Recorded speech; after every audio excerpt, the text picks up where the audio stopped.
Hey guys, welcome back to the Unsavvy Budgeter.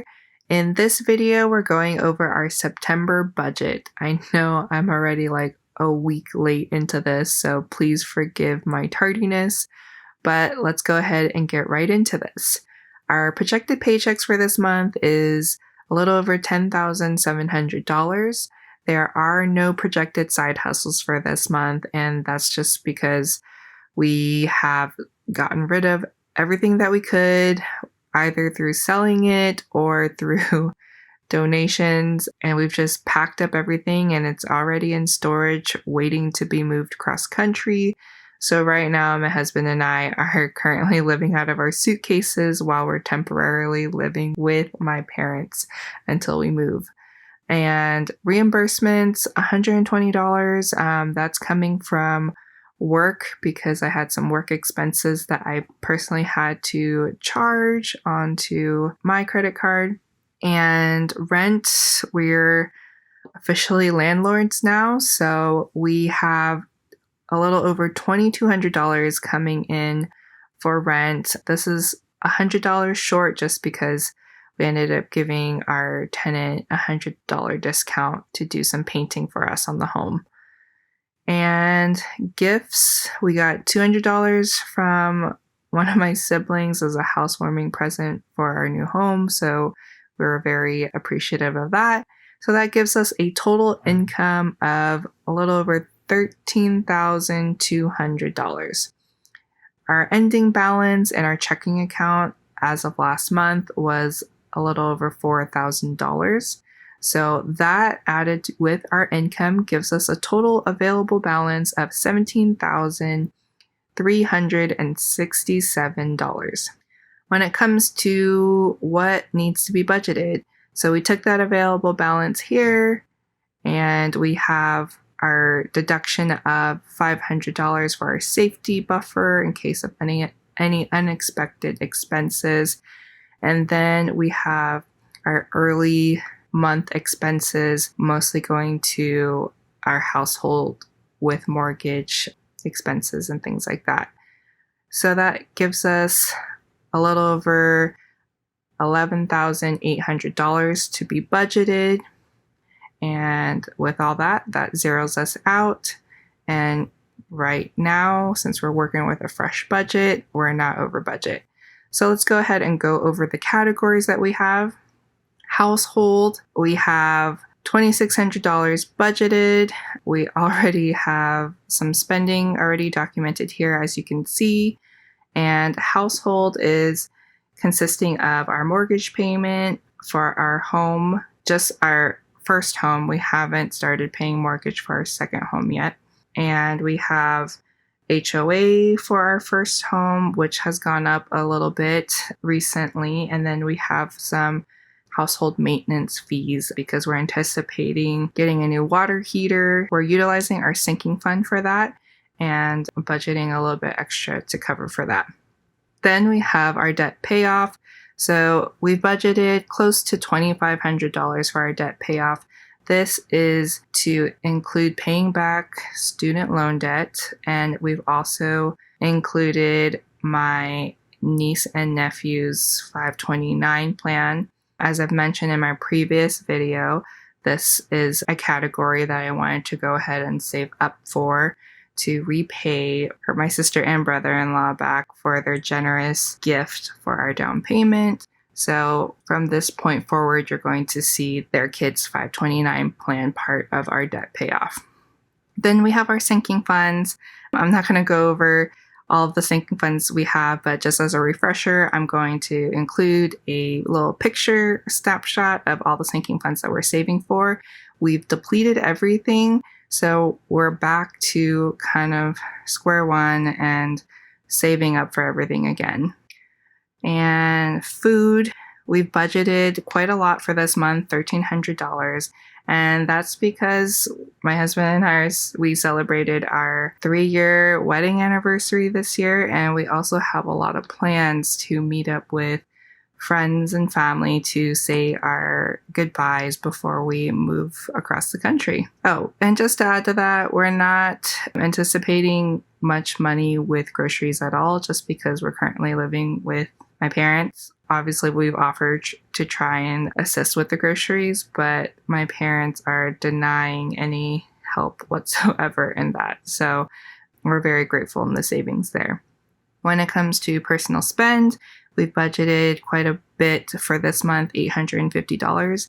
And that's because we are treating ourselves to a couples massage just to continue the celebration of our anniversary, as well as treating ourselves and giving ourselves a little self-care from all the heavy lifting and moving that we had been doing for the past month. Health and beauty is staying the same at $680 for my acne treatments as well as therapy sessions. Clothing was a bit high this month that we budgeted for, $650. That's mostly due to me. I did quite a bit of retail therapy, but I also have expenses tied around being a bridesmaid for an upcoming wedding for my cousin, so there are some expenses there. Life events, $600 budgeted for, and this is mostly for the storage unit that we had rented to store everything that we're moving to Georgia. Utilities is $362.39 for this month, and you would assume that we probably wouldn't be paying the utilities yet just because we haven't moved into our new place, but we're actually paying utilities for the month of July since that is delayed. So we're finishing paying up those utilities, and after that, our tenant will be paying the utilities for our first home going forward since they're living there. Transportation, we needed to budget quite a bit, $350. We have a lot of driving that we need to do this month. Obviously, we have a lot of that budgeted for gas because we're driving all throughout California up to Sacramento and San Jose twice for things related to my cousin's wedding. So unfortunately, that's unavoidable, but yeah, quite a bit of driving.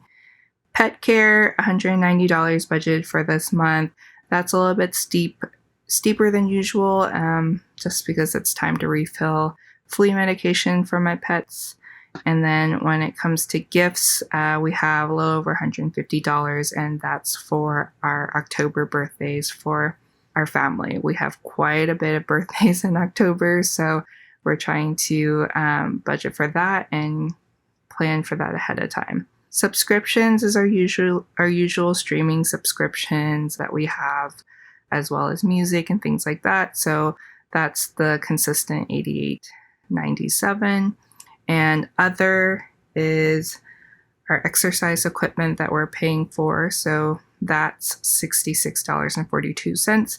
Our savings used to be much higher at $205, but that has dropped down significantly to just $5 this month. And a big reason for that is because we had the $200 savings that was contributing to our emergency fund, and we decided to cap that off because we already have $4,000 set aside in our emergency fund for now. So that's the number that we're comfortable with for right now while we're still doing a debt payoff.